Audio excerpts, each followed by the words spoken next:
Right. తెలంగాణలో రుణమాఫీ, RTC ఉచిత బస్సు ఈ రెండు పథకాలు అనేవి తమ క్రెడిట్గా కాంగ్రెస్ పార్టీ చెప్పుకునే ప్రయత్నం చేస్తుంటే ఆ రెండిట్లో ఉన్న లోపాలను ఎత్తిచూపే ప్రయత్నం బీఆర్ఎస్ చేస్తుంది. ఇందులో భాగంగా నిన్న రుణమాఫీ విషయంలో హరీష్ రావు రాజీనామా చేయాలి, రుణమాఫీ అమలైపోయిందంటూ కాంగ్రెస్ నేతలు హరీష్ రావుకు సవాల్ చేస్తున్నారు. ఇటు ఫ్రీ బస్పై రికార్డింగ్ డ్యాన్స్లు, బ్రేక్ డ్యాన్స్లు అంటూ మాట్లాడారు కేటీఆర్ అంటూ ఎదురుదాడి మొదలుపెట్టింది కాంగ్రెస్ పార్టీ. ఇప్పటికే మహిళా కమిషన్ కూడా కేటీఆర్కి నోటీసులు ఇచ్చేందుకు రెడీ అవుతుంది.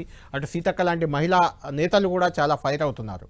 ఇంతకీ కేటీఆర్, హరీష్ రావు ఏం మాట్లాడారు, వారు మాట్లాడిన దాంట్లో ఏముంది, దానికి ఎందుకు ఇంత రియాక్షన్ వస్తుంది? ముందుగా రుణమాఫీ అంశంపై నిన్న ఏం మాట్లాడారు, ఎవరేమన్నారు, రేవంత్ రెడ్డి వ్యాఖ్యలు నిన్న రుణమాఫీ తుది విడత అంటే 2 లక్షల వరకు రుణమాఫీ చేస్తున్న సందర్భంగా రేవంత్ రెడ్డి మాట్లాడిన మాటలు మనం ఒకసారి చూద్దాం.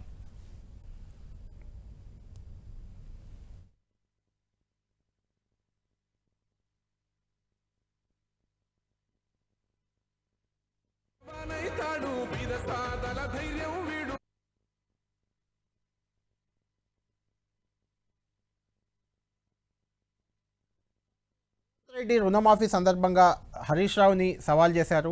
ఆగస్టు 15లోగా రుణమాఫీ చేస్తాను, రాజీనామాకు రెడీ అను అంటూ సవాల్ చేశారు.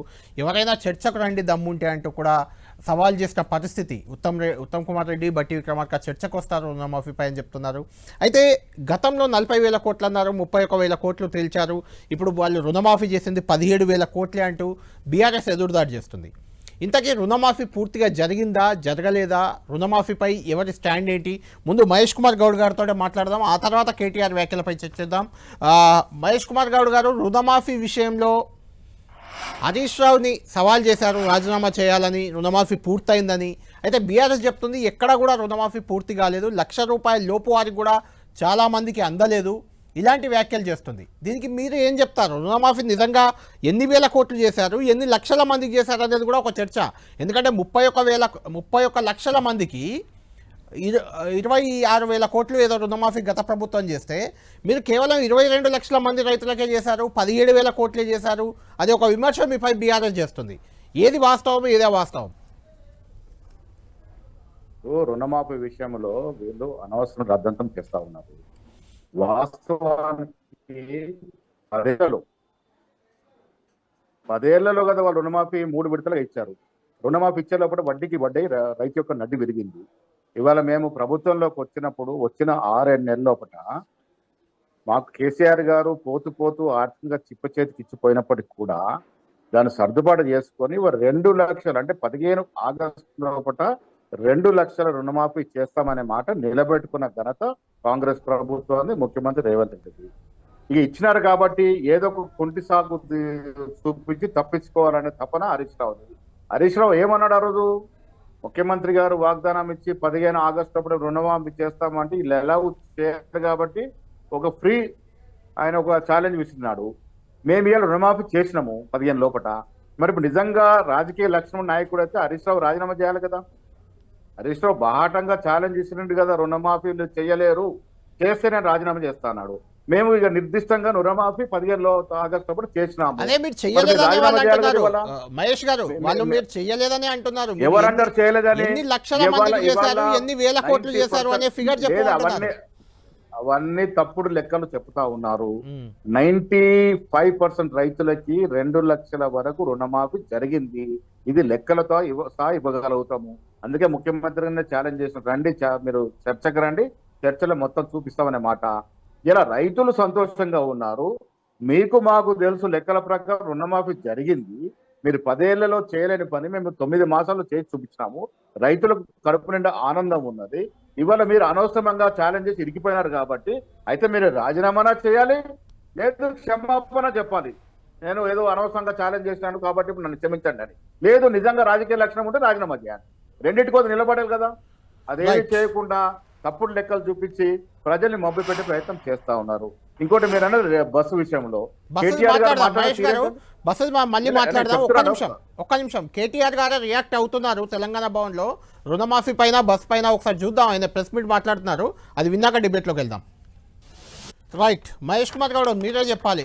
కేటీఆర్ గారు కూడా రియాక్ట్ అయ్యారు. ఆయన చాలా క్లియర్గా చెప్పారు. 40,000 కోట్లు అని చెప్పారు, 31,000 కోట్లుగా తేల్చారు. ఇప్పుడు కట్ చేస్తే 40% మందికే రుణమాఫీ చేసి 60% మందికి ఇవ్వట్లేదని ఎక్కడెక్కడైతే రైతుల గగ్గోలు పడుతున్నారో ఆ మీడియా కటింగ్ కూడా ఆయన చూపిస్తున్నారు. ఇది దగా అంటున్నారు.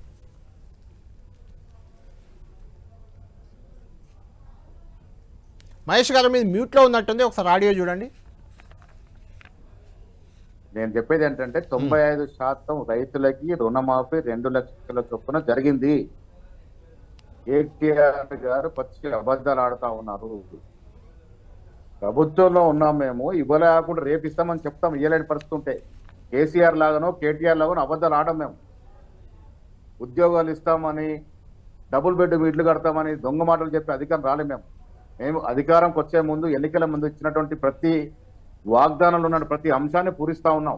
అది ఉచిత బస్సు కావచ్చు, 500కి సిలిండర్ కావచ్చు, ఇళ్ల పథకం కావచ్చు, ఇలా రుణమాఫీ కావచ్చు, రైతు బంధు కావచ్చు, అన్ని కూడా ఇచ్చి తీరినాం.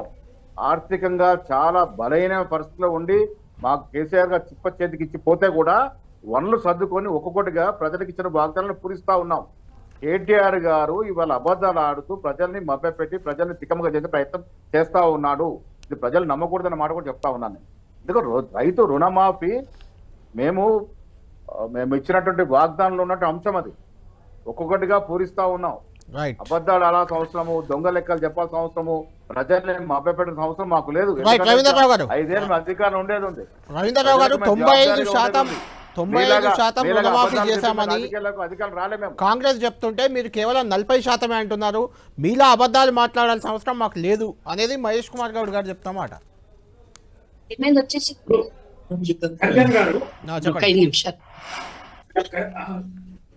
కళ్యాణ్ గారు, ఇప్పుడు ఒక విషయం, మీరు ఏప్రిల్ 26వ తారీఖు నాడు హరీష్ రావు గారు స్పీకర్ ఫార్మాట్ లో రిజిగ్నేషన్ లెటర్ ఇచ్చారు. దాంట్లో బహుశా మీ ఆ లెటర్ మీ దగ్గర కూడా ఉండి ఉండొచ్చు. దాంట్లో ఏ అంశాలు రాసిందో చూడండి. మీరు ఇచ్చిన 6 గ్యారంటీలు, 13 హామీలతో పాటు రుణమాఫీ అనేది మీరు ఆగస్టు 15 వరకు కనుక అమలు పరిస్తే నేను రాజీనామా చేస్తా అన్నారు. అన్నప్పుడు ఇక ఏ అంశాలు అమలు పరిచినా మీరు చెప్పండి. 2,500 మహిళలకు ఇచ్చిండ్రా మహాలక్ష్మి కింద? కళ్యాణ లక్ష్మి తులం బంగారం ఇచ్చిండ్రా? లేకపోతే 5 లక్షల విద్యార్థులకు కార్డు ఇచ్చిండ్రా?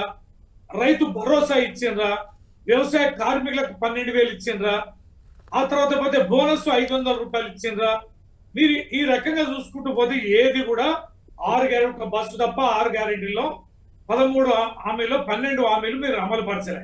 నెంబర్ 1. నెంబర్ 2, ఇక మా మహేష్ అన్న చాలా మాట్లాడుతున్నారు. అసలు ఏ చేసినామని, ఏ గ్రామంలో ఏ బ్యాంకు దగ్గర పోతామో చెప్పమానండి. 1,00,000 రూపాయలు మొదలేసి అన్నారు, 1,00,000 తర్వాత అన్నారు, 2 లక్షలు ఇప్పుడు అన్నారు. నేను పొద్దుటి నుంచి అనేక గ్రామాలు రైతులతో మాట్లాడుతున్నాం. బ్యాంకు వాళ్ళు పిలిపిస్తున్నారు, కుటుంబానికి ఒకరిని పిలుస్తున్నారు, మీ అప్పు ఎంత కథ ఎంత అని అడుగుతున్నారు. అడిగి ఏం చేస్తున్నారంటే 50,000 30,000 1,00,000 రూపాయల అప్పు ఉంటే దాన్ని వడ్డీ కట్టమంటున్నారు. వడ్డీ కట్టించుకొని మేము మళ్ళీ పిలుస్తాం, 10 రోజులకు నెల రోజులకు పిలుస్తాం, పిలిచినప్పుడు మీ అకౌంట్ లో జమ చేస్తాం, మళ్ళీ పిలిచినప్పుడు మీరు రండి అని పంపిస్తున్నారు. నేను ఒక్కటే మీ ద్వారా మహేష్ గారిని అడుగుతున్నాం, ఇప్పుడు ఎన్ని వేల కోట్ల రూపాయలు ఎంతమంది రైతుల అకౌంట్ లో డబ్బులు డిడక్ట్ అయినాయి? చెప్పమానండి. ఊరికే 40,000 పోయి 35,000, ఆ తర్వాత 31,000, తర్వాత 18,000 కాదు, 18,000 కోట్ల రూపాయలు కూడా రైతుల అకౌంట్ లో డబ్బులు వల్లే. రైతుల అప్పు అనేది క్లియర్ కాలే. అది అప్పున్న రైతు వాళ్ళకంతా కూడా క్లియర్ కాలే. కొంత రైతులకైతే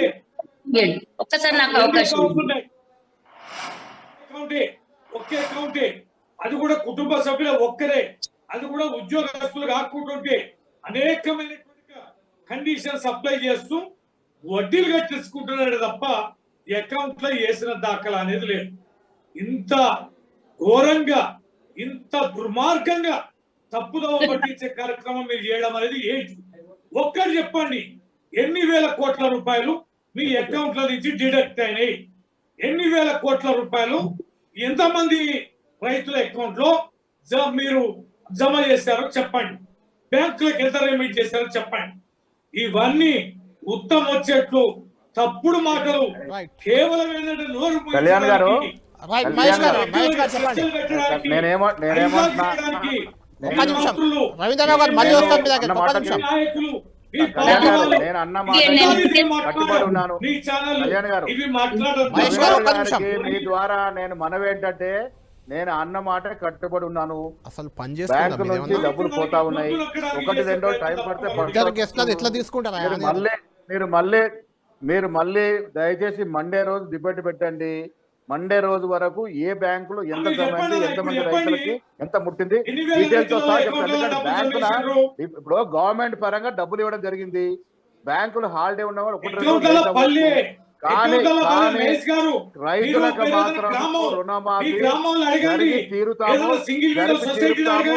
ఇది మేము ఇచ్చిన మాట డెఫినెట్ గా ఇలాగా మోసము చేసే అవసరం మాకు లేదు.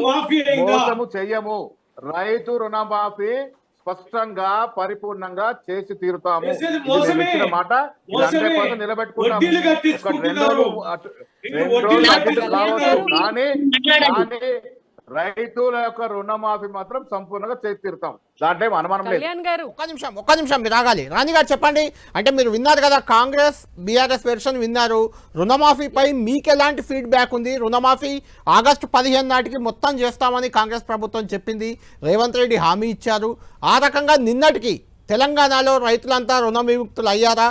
బీజేపీ ఎలా చూస్తుంది? రైట్, ఫస్ట్ నేను రుణమాఫీ రైతుల గురించి మాట్లాడడానికంటే దానికంటే ముందు ఒక్క స్టేట్మెంట్ చెప్పదలుచుకున్నాను. నేను మన డిబేట్ స్టార్ట్ కాగానే మనము మాట్లాడుకున్నాం రేవంత్ రెడ్డి గారు ఢిల్లీలో మాట్లాడినటువంటి మాటల గురించి. రేవంత్ రెడ్డి గారికి ఆయనకి ఎట్లయితే మీడియా అటెన్షన్ కావాలి అనేటువంటి బాధ ఎక్కువ ఉన్నదో, తెలంగాణ రాష్ట్రంలో టీఆర్ఎస్ పార్టీకి కూడా సర్వైవల్ ఎగ్జిస్టెన్సీ ప్రాబ్లం ఇప్పుడు. ఎందుకంటే వాళ్ళు మేము చచ్చిపోలేదు, మేము బతికే ఉన్నాము, మేము ఉన్నాము అని చెప్పుకోవడం కోసం, అంటే వాళ్ళ ఉనికి కాపాడుకోవడం కోసం వాళ్ళన్నీ మాటలు మాట్లాడుతున్నారు. రేవంత్ రెడ్డి గారేమో ఆయన మీడియా ఫోకస్ కావడం కోసం ఆయన మాట్లాడుతున్నారు. అసలు రైతు రుణమాఫీ గురించి మాట్లాడే అర్హత బీఆర్ఎస్ పార్టీకి ఉందా అండి? 10 సంవత్సరాల కాలం పాటు రైతులను రుణమాఫీ చేయకుండా వేధించినటువంటి పార్టీ బీఆర్ఎస్ పార్టీ. 10 సంవత్సరాల కాలం పాటు రైతుల ఆత్మహత్యలు పెరిగినాయి తెలంగాణ రాష్ట్రంలో. ఇవాళ మేమేమంటున్నాం అంటే కాంగ్రెస్ పార్టీని కూడా కాంగ్రెస్ పార్టీ కూడా నేనేమంటున్నా, భారతీయ జనతా పార్టీలో మా పార్టీ అధ్యక్షులు కిషన్ రెడ్డి గారు వారి అధ్యక్షతన మా కిసాన్ మోర్చా ఆధ్వర్యంలో ఒక రైతు సహాయ కేంద్రం అని ఒకటి పెడితే నేను స్వయంగా అక్కడ కూర్చొని చాలా ఫోన్ కాల్స్ నేను తీసుకున్నా. చాలా ఫోన్ కాల్స్ తీసుకుంటే రైతులతో నేను ప్రత్యక్షంగా మాట్లాడిన, కొన్ని రికార్డు కూడా చేసిన. నేను ఒక రికార్డ్ అయితే నేను నా ట్విట్టర్లో కూడా పెట్టినాను, మీడియాకు కూడా పంపించినాను. ఎంత ఘోరమైనటువంటి పరిస్థితి అంటే అండి, ఒక రేషన్ కార్డు ఉంటే ఒక కుటుంబంలో ఆ రేషన్ కార్డు గత 10 సంవత్సరాలలో బీఆర్ఎస్ పార్టీ చేసినటువంటి మోసం వల్ల కొత్తగా పెండ్లైనటువంటి కొడుకు కానీ, లేకపోతే 10 ఏళ్ల నుంచి పెండ్లైనటువంటి వాళ్ళకి కానీ, వాళ్ళకు వేరుపడ్డటువంటి వాళ్ళకి కానీ కొత్త రేషన్ కార్డు రాలే. వాళ్ళకు భూమి పంచబడింది, వాళ్ళు కొత్త లోన్ తెచ్చుకున్నారు, కానీ రేషన్ కార్డు లేదు కాబట్టి వాళ్ళ రుణాలు మాఫీ కాలే. ఇంకొకటి కూడా నేను చెప్తున్నాను, కొన్ని బ్యాంకులు ప్రత్యేకించి కొన్ని బ్యాంకులలో ఉన్నటువంటి అకౌంట్ ఉన్నటువంటి రైతుల రుణాలు ఎప్పుడు కూడా మాఫీ కాలే. వచ్చినటువంటి ఫోన్ కాల్స్ లో తీసుకుంటే చాలా మంది చాలా స్పష్టంగా చెప్తున్నారు, మేడం మాకు కాలేదు అని అంటున్నారు. ఎందుకు కాలేదు, మీరు రుణం ఎందుకు మాఫీ కాలేదంటే మా పలానా బ్యాంక్ కాబట్టి, మీకు పలానా బ్యాంక్ లో అకౌంట్ రుణం తీసుకున్నటువంటి ఆ బ్యాంక్ ద్వారా మీకు రుణం వచ్చినటువంటి వాళ్ళెవ్వరికి కూడా మేము చేయట్లేదు అని చెప్తున్నారు అని. అట్లా చాలా మంది ఉన్నారు. ఇవాళ మా పార్టీ నుంచి మేము ఒకటే డిమాండ్ చేస్తున్నాం. మా పార్టీ కిసాన్ మోర్చా ద్వారా కూడా ఇవాళ ఒక ప్రెస్ కాన్ఫరెన్స్ పెట్టి మేము ఒక డిమాండ్ చేయడం జరిగింది. మీరు ఏ విలేజ్ కి పోదామో రండి, స్వయంగా రేవంత్ రెడ్డి గారి విలేజ్కే మనం పోదాం, ఆ విలేజ్లో పోయి కూర్చుందాం. మీరు అంటున్నారు కదా మేమందరికీ రైతు రుణమాఫీ చేసినామని. ఇవాళ రైతు రుణమాఫీ జరగలేదు అని భారతీయ జనతా పార్టీగా మేమంటున్నాం. కొన్ని వేల ఫోన్ కాల్స్, ఈ రోజు ఉన్నటువంటి లైన్ నెంబర్స్ సరిపోకపోతే కొత్త నెంబర్ కూడా యాడ్ చేసి పెట్టినాం. ఇవాళ మా కిసాన్ మోర్చా తరపున కొన్ని వేల ఫోన్ కాల్స్ లిస్ట్ కూడా రాసి పెట్టాం. కావాలంటే 10 టీవీకి, కళ్యాణ్ గారికి, లేదంటే ఈ డిబేట్ లో కూర్చున్నటువంటి లీడర్లందరికీ కూడా నేను నా లిస్ట్ పంపించమంటే పంపిస్తాను. రైతుల పేర్లతో సహా, ఫోన్ నెంబర్లతో సహా, అడ్రస్లతో సహా వాళ్ళకి ఎంత భూమి ఉన్నది, వాళ్ళు లోన్ ఎప్పుడు తీసుకున్నారు, వాళ్ళ లోన్ ఎందుకు రుణమాఫీ, వాళ్ళ లోన్ మాఫీ కానటువంటి లిస్ట్ మేము రిజిస్టర్ రాసి పెట్టినాం. Right. మహేష్ గారు మొత్తానికి రుణమాఫీ అయిందని అబద్ధాలు చెప్తే కాంగ్రెస్ పార్టీ ఎట్లా అండి? మహేష్ గారు మొత్తానికి రుణమాఫీ మాత్రం జరగలేదు. అటు బీఆర్ఎస్ చెప్తున్నా, బీజేపీ చెప్తున్నా, మీరు అన్నట్టు 95% రుణమాఫీ అనేది జరగలేదు అనేది వస్తున్న ఫీడ్బ్యాక్ మాకు కూడా గ్రౌండ్ లెవెల్లో వస్తుంది. మీరు చెప్తున్నట్లుగా రుణమాఫీ జరిగింది, ఆన్ రికార్డు మీరు చెప్తున్న మాటల్లో జరిగింది, రికార్డుల్లో జరిగింది తప్పితే వాస్తవానికి జరగలేదు పూర్తిగా 100% రుణమాఫీ అయితే కాలేదు అనేది ఏకీభవిస్తారా మీరు? Right, okay. ఇక మరొక అంశంలోకి వెళ్దాం. నిన్న కేటీఆర్ చేసిన వ్యాఖ్యలు కొంత దుమారం రేపుతున్నాయి. మహిళలకు ఉచిత బస్సు ప్రయాణానికి సంబంధించి కేటీఆర్ ఏమన్నారు, దానికి కౌంటర్గా సీతక్క ఏమన్నారు ఒకసారి చూద్దాం.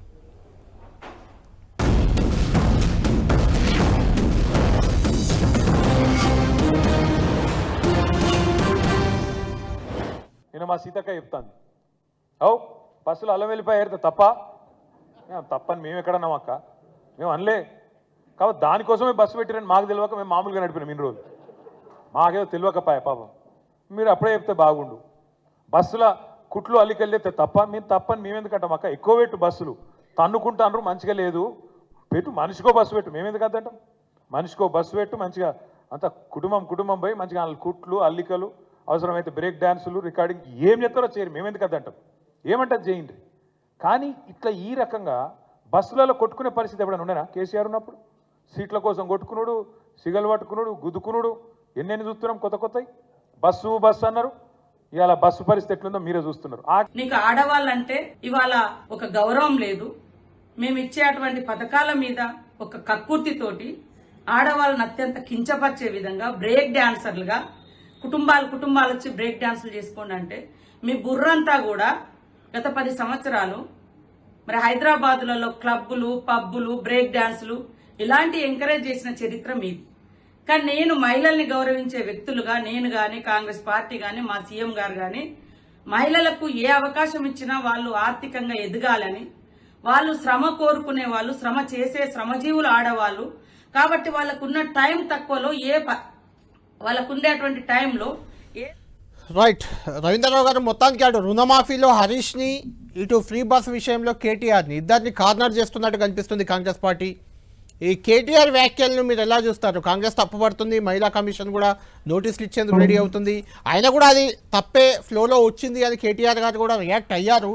దాన్ని ఖచ్చితంగా నేను కూడా ఆ మాటల్ని ఖండిస్తున్నాను. అయితే ఫ్లోలో వచ్చిన మాటల్ని కాంగ్రెస్ పార్టీ ఎందుకు అంత సీరియస్గా తీసుకుందని మీరు అనుకుంటున్నారు? మీరు ఇప్పుడు కేటీఆర్ గారి మనం కూడా ఎన్నో మీరు వినిపించారు.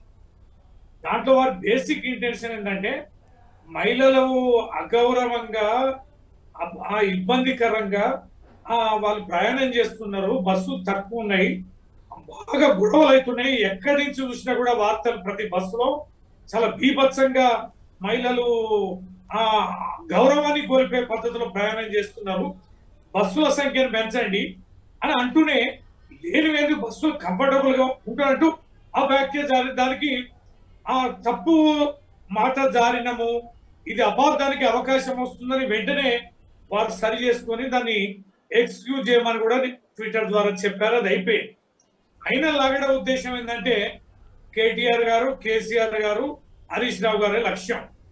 వీరిద్దరికి అవగాహన ఎట్లుంది, ప్రజల్లో ఏ రకమైన ఆదరాభిమానాలు ఉన్నాయి, ఏ రకంగా వీళ్ళ ఆటలు సాగకుండా అడ్డుకుంటున్నారు, మాట్లాడుతున్నారు, ఇవన్నీ చూస్తున్నారు.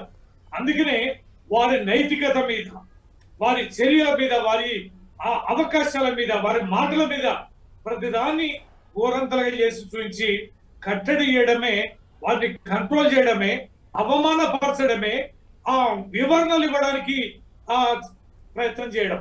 రెండు అసెంబ్లీలోనే కదా ఇంతకుముందు మహిళా సోదరిని మరి చాలా కఠినంగా భాష వాడుతున్నారు. మరి మొన్న అసెంబ్లీలో ముఖ్యమంత్రి గారే మాట్లాడింది కదా, మరి మాట్లాడితే దాని మీద ఎందుకో మహిళా సోదరి మళ్ళీ స్పందించలే. మా ముఖ్యమంత్రి గారు అట్లా మాట్లాడడం అనేది రాజకీయాల్లో ఆడ మహిళలకి అగౌరవం జరుగుతుంది అని మహిళల పక్షాన మాట్లాడుతున్న క్రమంలో కంఫర్టబుల్ ఉంచండి, తప్పేందని చెప్పని మాట్లాడిన దాన్ని ఈ సాగదీసి మాట్లాడడం అనేది సరైనది కాదు. దాన్ని ముగింపు పలకాలే, దానికి వివరణ ఇచ్చుకున్నారు, దాన్ని ఎక్స్క్యూజ్ చేయమని అన్నారు. తప్పు పడితే తప్పనిపిస్తే క్షమించండి అన్నాక ఇంకేంటంటే చర్చ? Right. నాకు ఇంకేందండి సాగదీయడం?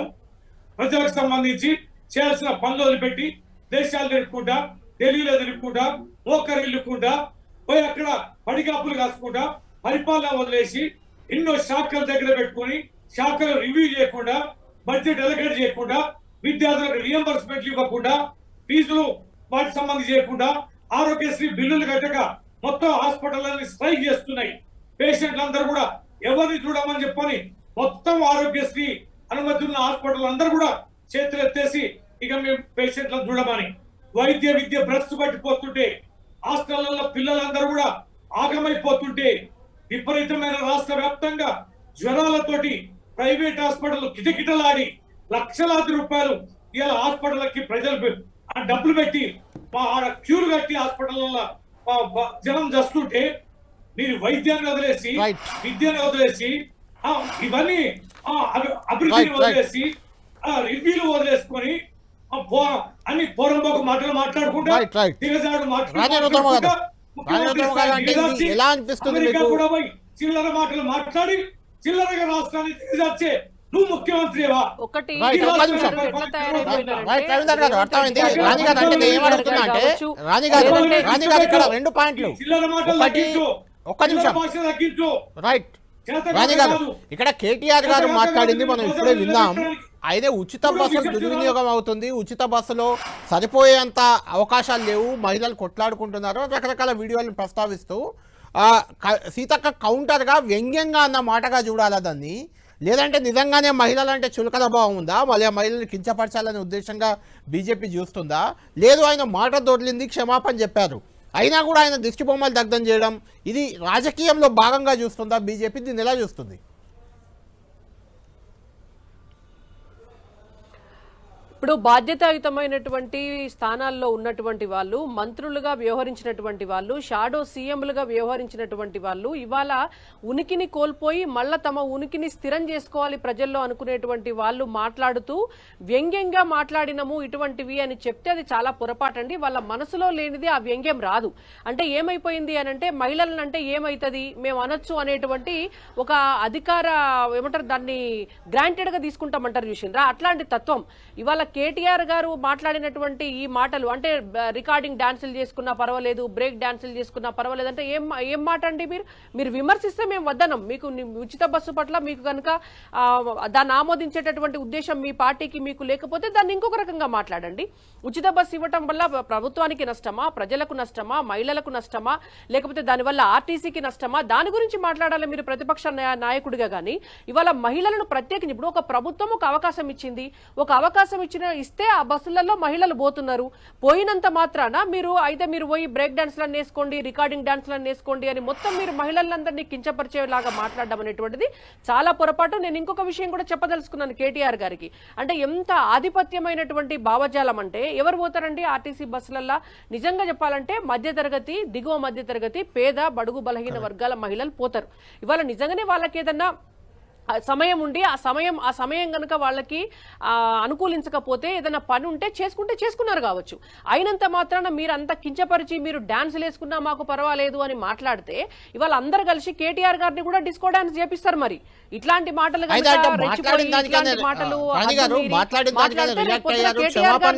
డిస్కో డాన్సులు చేపిస్తారు, రికార్డింగ్ డాన్సులు కూడా చేపిస్తారు, క్షమాపణలు కూడా చెప్పారు, అయినా కంటిన్యూ అవుతుంది. దీన్ని ఎలా చూస్తారు మీరు?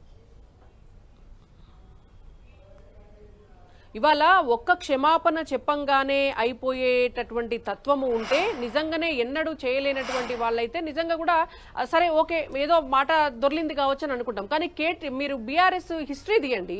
ఇవాళ గతంలో మాట్లాడినటువంటి వాళ్ళు వరంగల్కి సంబంధించినటువంటి ఎర్రబెల్లి దయాకర్ రావు గారు ఒక ఆఫీసర్ను ఎంత నీచమైనటువంటి మాటలు మాట్లాడినారు ఆ రోజు.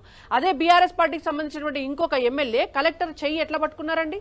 ఇంకో బీఆర్ఎస్ పార్టీకి సంబంధించినటువంటి ఎమ్మెల్యే కొడుకు ఇవాళ ఒక మహిళను, ఒక భర్తను ఆయన నీ భార్యని తీసుకురా అని చెప్తే వాళ్ళు ఆత్మహత్య చేసుకుని కుటుంబం ఎట్లా చచ్చిపోయినారండి? ఇంకో బీఆర్ఎస్ పార్టీ ఎమ్మెల్యే ఇంకొక మహిళ పట్ల ఆమెను లైంగికంగా వేధిస్తే తెలంగాణ భవన్ ముంగట పోయి ఆత్మహత్య యత్నం చేసుకుందాం. అంటే నేను ఇవన్నీ ఎందుకు చెప్తున్నా అంటే పార్టీ హిస్టరీ చెప్తున్నా. నేను ఇటువంటి కల్చరు, ఇటువంటి నేచర్ అనేటువంటిది ఎప్పుడు కూడా మంచిది కాదు. కేటీఆర్ గారు కూడా మరి చదువుకున్నటువంటి వ్యక్తి, ఆయన ఎందుకు తన స్థాయి మర్చిపోయి మాట్లాడుతున్నారు? వాళ్ళ చెల్లె కూడా పోయి జైల్లో ఉంటే ఆయనకి ఏమన్నా డిప్రెషన్ లో మాట్లాడుతున్నారేమో. రవీందర్ గారు ఫైనల్ కంక్లూడ్ చేయండి. మీరు మాట్లాడింది తప్పు, ఇలాంటి మాటలు మీకు అలవాటుగా మారాయి బీఆర్ఎస్ పార్టీ. నోటీస్ ఇచ్చి కేటీఆర్ గారిని విచారణకు పిలవాలి అని మేము డిమాండ్ చేస్తున్నాం. రైట్, రవీంద్రరావు గారు ఫైనల్ గా కంక్లూడ్ చేయండి. విచారణకు వెళ్తారా? ఇప్పుడు అట్లా దేశవ్యాప్తంగా బీజేపీ నేతల మీద ఎన్ని ఆరోపణలు ఉన్నాయండి, అవన్నీ రికార్డు తీసి ముందు పెట్టాల. అట్లాంటి బీజేపీ పార్టీ ఏదో సర్చీలు అన్నట్టు, మహిళలకు వారు మాత్రమే ఆరోగ్యమైన పార్టీ అన్నట్టు, జైళ్ళలో పోయి జైళ్ళలో మగ్గుతున్న మహానేతలు కూడా ఉన్నారు. చిల్లర స్థాయి నేతలు బీజేపీలో కూడా కోకోలలో ఉన్నారు. యథాలాపకంగా జారిన మాటని సరిదిద్దుకున్నామన్నాక కూడా దానిని సాగదీసే ధోరణి ఉన్నదంటే, ఈ రకంగా ప్రతిదాన్ని రాజకీయంగా వాడుకునే తత్వం సుదీర్ఘకాలం ఎన్ని పోరాటాలు, ఎన్ని ఉద్యమాలు, ఎన్ని చట్టాలు, ఎన్ని హక్కులు కల్పించారు బీఆర్ఎస్ పార్టీ, కేసీఆర్ గారి ప్రభుత్వం మహిళలకు సంబంధించి ఎన్ని పథకాలు వచ్చినాయి, అవన్నీ కాలగర్భంలో కలిసిపోతాయా? ఒక నోటి యథాలాపకంగా ఉపన్యాసంలో ఒక పదజాలం జారినంత మాత్రాన మహిళా లోకాన్ని కించపరచడం అనంటే ఎన్ని రకాలుగా చేసినటువంటి చట్టాలు కానీ. థ్యాంక్ యూ రవీంద్రరావు గారు, థ్యాంక్ యూ రాణి రుద్రమ గారు, థ్యాంక్ యూ మహేష్ కుమార్ గౌడ్ గారు. మొత్తానికి తెలంగాణలో రాజకీయం అయితే రసవత్తరంగా సాగుతుంది. అటు రుణమాఫీ విషయంలో హరీష్ రావును కారణం చేసే ప్రయత్నం, ఇటు ఫ్రీ బస్ పై మాట తూలిన కేటీఆర్, ఖచ్చితంగా ఆ వ్యాఖ్య చేయాల్సింది కాదు కేటీఆర్, కానీ బై మిస్టేక్లో వ్యంగ్యంగా చేసినట్లు ఆయన ఆల్రెడీ వివరణ కూడా ఇచ్చారు, క్షమాపణ కూడా చెప్పారు. అయినా కూడా దాన్ని కూడా అధికార పార్టీ కాంగ్రెస్ పార్టీ వదిలేలా కనిపించట్లేదు. దీనికి ఏ రకంగా బీఆర్ఎస్ జవాబు చెప్పబోతుంది, హరీష్ రావు కేటీఆర్ ఏ రకంగా ఈ వ్యవహారం నుంచి, ఈ వివాదం నుంచి బయటపడతారు అనేది మనం వేచి చూడాలి. ఇది లంచ్ అవర్ డిబేట్.